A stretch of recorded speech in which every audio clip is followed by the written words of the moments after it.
Saudara-saudara terkasih, selamat pagi. Salam jumpa lagi dalam Sabda Siap Saji. Senin 31 Agustus 2020.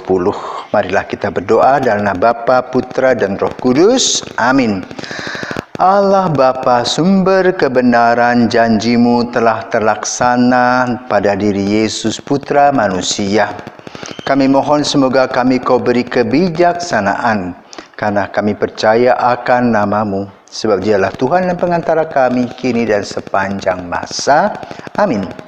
Tuhan bersamamu dan bersama rohmu. Inilah Injil Yesus Kristus menurut Lukas. Dimuliakanlah Tuhan. Sekali peristiwa datanglah Yesus di Nazaret, tempat ia dibesarkan. Seperti biasa pada hari Sabat ia masuk ke rumah ibadat.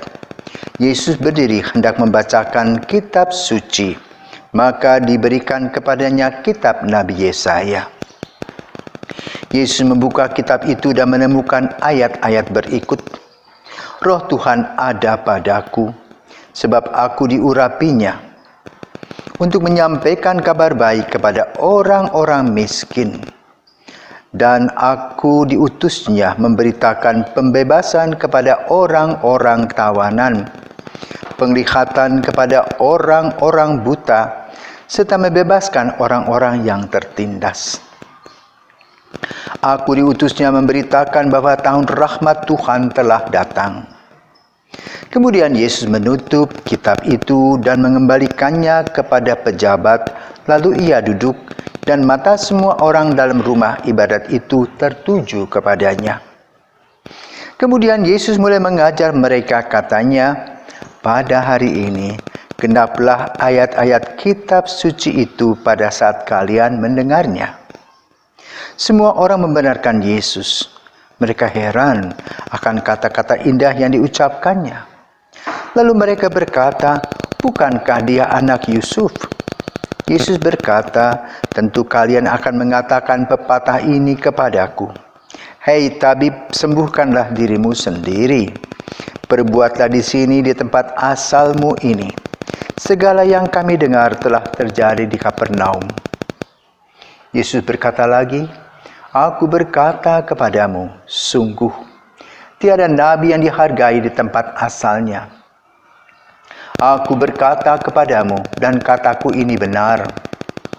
Pada zaman Elia terdapat banyak wanita janda di Israel, ketika langit tertutup selama 3 tahun dan 6 bulan, dan ketika bahaya kelaparan yang hebat menimpa seluruh negeri. Tetapi Elia diutus bukan kepada salah seorang dari mereka, melainkan kepada seorang wanita janda di Sarfat, di tanah Sidon. Dan pada zaman Nabi Elisa banyak orang kusta di Israel, tetapi tiada seorang pun dari mereka yang ditakhirkan selain Naaman orang Syria itu. Mendengar itu sangat marahlah semua orang di rumah ibadat itu. Mereka bangkit lalu menghalau Yesus keluar kota dan membawa dia ke tebing gunung tempat kota itu terletak untuk melemparkan dia di tebing itu. Tetapi Yesus berjalan lewat tengah-tengah mereka lalu pergi. Demikianlah Injil Tuhan. Terpujilah Kristus. Saudara-saudaraku terkasih, ada 2 hal yang dibicarakan dalam Injil pada hari ini. Pertama, orang merasa heran dengan pertumbuhan Yesus sedemikian rupa.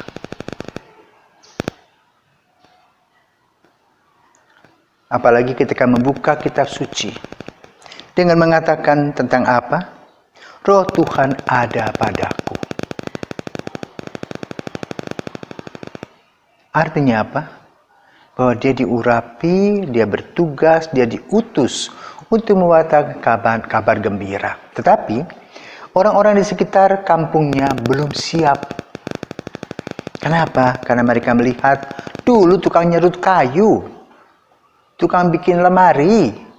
Sekarang kok bisa beri nasihat bahkan kepada para tetua yang merasa ahli kitab. Inilah ketersinggungan sosial. Jadi ada hal yang bertabrakan. Yesus ingin menyampaikan hal positif, mereka belum siap. Kenapa? Mereka masih memegang gengsi, lalu mencari-cari untuk merendahkan Yesus. Maka Yesus berkata, seorang nabi tidak pernah dihormati di tempatnya sendiri kalau orang berpikir tentang masa lalu.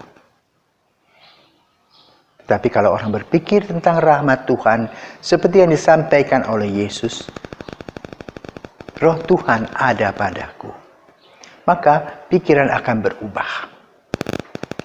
Kita banyak punya anak-anak di kampung yang masa kecilnya ya mungkin ingusnya meleleh, korengan, tetapi melalui pendidikan mereka bisa menjadi orang hebat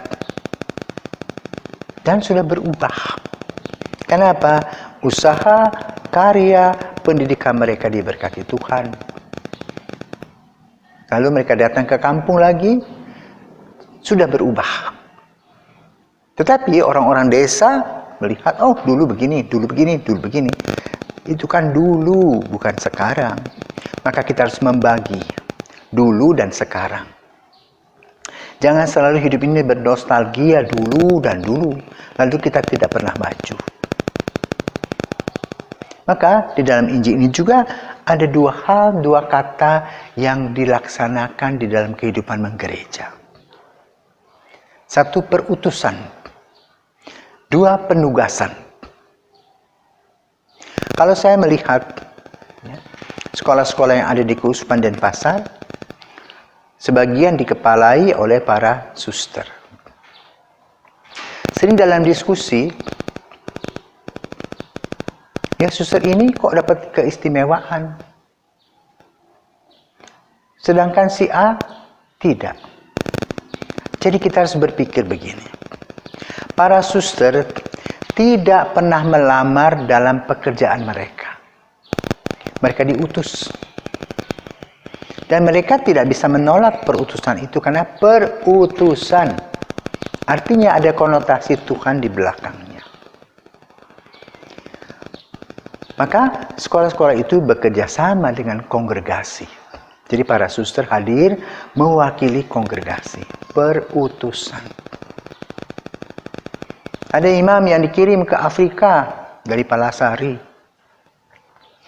Mereka mewakili, dia mewakili kongregasi SVD di sana berkarya. Dia tidak melamar ke sana sebagai pastor. Ini disebut perutusan. Lalu penugasan. Nah, penugasan berkaitan dengan lamaran pribadi.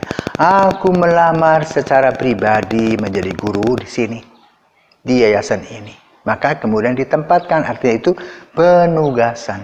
Bisa menolak kalau tidak sesuai. Tetapi namanya perutusan harus dinikmati. Dan saudaraku terkasih, inilah kekuatan gereja Katolik dalam perutusan. Orang sering mengatakan para pastor, suster itu dalam tanda petik bodoh. Disuruh ke sana enggak, disuruh ke sana iya, mau saja. Dan juga berani mengalami risiko. Itulah perutusan. Disitulah kekuatan gereja. Para serdadu Kristus yang berkarya. Kalau sudah ditaruh di sebuah tempat, gak usah diperintahkan mesti kerja A, B, C, D. Tidak usah. Lempar saja di sana. Dan mereka akan tumbuh dan berkembang menjadi seorang misionaris. Kenapa?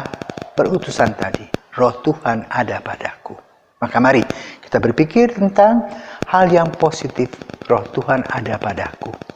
Maka dalam situasi COVID ini pun kita berani mengatakan, siapa takut, tapi waspada.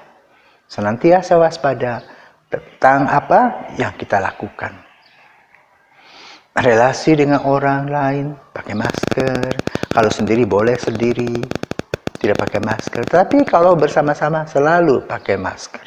Di rumah pun yang berseliweran dengan semua orang, pakai masker. Menggunakan akal sehat dan menikmati perutusan kita. Semoga Tuhan memberkati kita dan kita senantiasa bergembira di dalam Dia. Amin.